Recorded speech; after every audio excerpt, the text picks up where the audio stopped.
Assalamualaikum warahmatullahi wabarakatuh. Waalaikumsalam warahmatullahi wabarakatuh.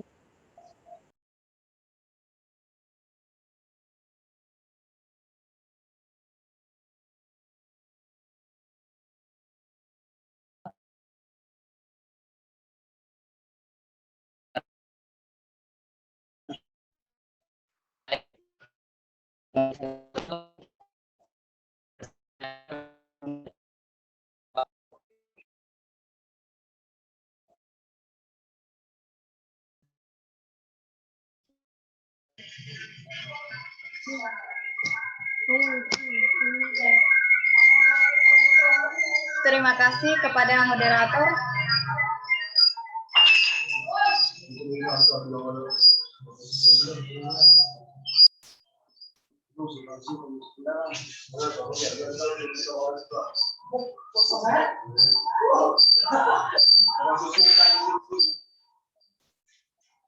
Materi pertama yaitu pembuatan saluran pembuangan air limbah atau SPAL sederhana.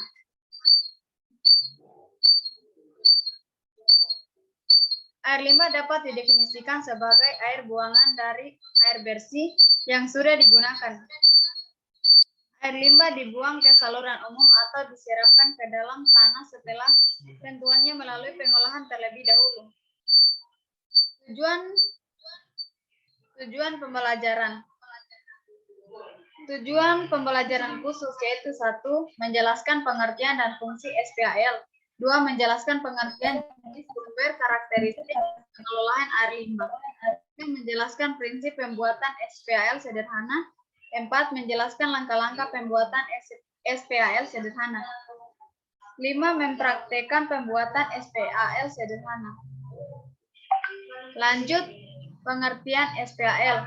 Saluran pembuangan air limbah atau SPAL adalah perlengkapan pengelolaan air limbah, bisa berupa pipa ataupun selainnya yang dipergunakan untuk membantu air buangan dari sumbernya sampai ke tempat pengelolaan atau tempat pembuangan.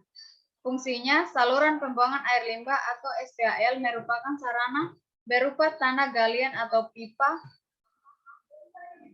pipa dari semen atau pralon yang berfungsi untuk membuang air cucian atau air mandi yang kotor atau bekas lainnya. Lanjut, air limbah atau air buangan adalah air sisa yang dibuang yang berasal dari rumah tangga, induksi maupun tempat-tempat umum lainnya, dan pada umumnya mengandung bahan-bahan atau zat yang dapat membahayakan bagi kesehatan manusia serta mengganggu lingkungan hidup. Jenis dan sumber karakteristik air limbah. 1. Jenis air limbah. Ada sabun, air tinja atau air limbah padat. Sumber air limbah yaitu 1. Air buangan yang bersumber dari rumah tangga. 2. Air buangan dari industri. 3. Air buangan kontrapraja. Selanjutnya, karakteristik air limbah. Karakteristik fisik sebagai besar terdiri dari bahan-bahan padat dan suspensi, terutama air limbah rumah tangga bisa berwarna suram seperti larutan sabun, sedikit berbau, kadang-kadang mengandung sisa-sisa kertas berwarna bekas cucian beras dan sayuran, bagian-bagian tinta dan sebagainya. Lanjut, pengelolaan air limbah.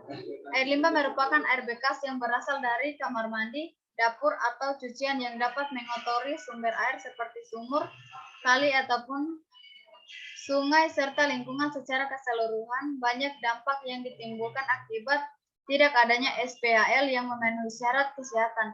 Hal ini pertama dirasakan adalah mengganggu pemandangan dan terkesan jorok karena air limbah mengalir kemana-mana. Selain itu, air limbah juga dapat menimbulkan bau busuk sehingga mempengaruhi kenyamanan khususnya orang yang melintas sekitar rumah tersebut. Lanjut, prinsip-prinsip pembuatan SPAL. Yang pertama, dibuat lubang di luar dapur dengan lebar, panjang, dan tinggi 1 meter atau disesuaikan dengan tempat dan kebutuhan.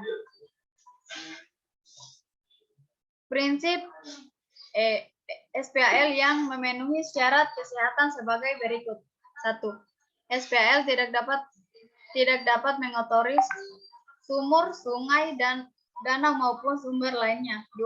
SPAL yang dibuat tidak menjadi tempat berkembang biaknya nyamuk, lalat, dan lipan sehingga SPAL tersebut mesti ditutup rapat dengan menggunakan papan. 3. SPAL tidak dapat menimbulkan kecelakaan khususnya pada anak-anak. 4. Tidak mengganggu estetika. Langkah-langkah pembuatan SPAL. Metode pertama, bahan-bahannya antara lain bak 1/2 bis, 2 batu bata, pasir, semen, batu koral, pralon leher angsa, dan pasir. Adapun alatnya yaitu gergaji, cetok atau sendok semen, cangkul, parang, besi runcing atau lindis, ember, sekop, dan meteran. Proses pembuatannya yaitu saluran air limbah bisa dibuat dari pasangan bak bis yang dibagi 2 atau setengah, atau dapat juga dari pasangan batu bata dengan pasangan semen dan pasir. Kemudian dibuat bak penampang air limbah dan bak resapan yang diisi batu bata dan karol. 3. Batas antara bak air limbah dan bak resapan diberi saluran. Pada bagian atas diberi tutup yang dapat dibuat dari bambu. Saluran antara tempat pencucian ke bak air limbah sebaiknya agak ada kemiringan sehingga air akan lancar mengalir. 4. Untuk pembuatannya dapat dilihat pada gambar 1 dan 2. Ya, ini gambar 1 dan ini gambar 2. Selanjutnya, di sini ada ketentuan dan kerugiannya. Keuntungan dan kerugiannya. Keuntungannya yaitu mudah membuatnya, sederhana, dan bahan-bahan mudah didapat. Selain itu ada hasil untuk menambah penghasilan keluarga yaitu ikan lele. Adapun kerugiannya yaitu kadang-kadang baunya masih terasa sehingga dapat mengganggu lingkungan sekitar. Di sini juga ada metode 2. Metode 2 bahan-bahannya antara lain drum, koral, kayu, ijuk, dan pipa pralon. Adapun alat-alatnya yaitu palu, besi runcing, cangkul, parang, dan gergaji. Proses pembuatannya yaitu 1. Drum dilubangi dengan garis tengah 1 cm dan jarak antara lubang 10 cm. Pembuatan lubang di luar dapat dengan ukuran panjang, lebar, dan dalam masing-masing 110 cm. 2. Di dasar lubang diberi koral atau ijuk setebal 20 cm dan drum dimasukkan ke dalam lubang tersebut. 3. Sela-sela diselingi dengan koral atau ijuk. 4. Kemudian saluran air limbah ukuran 1/2 bis atau dari pasangan batu bata.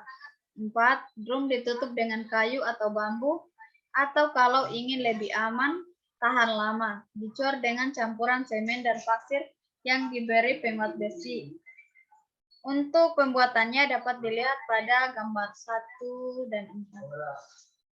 Ini gambar 1 dan ini gambar 2-nya. Itulah materi dari kami, saya kembalikan ke moderator. Terima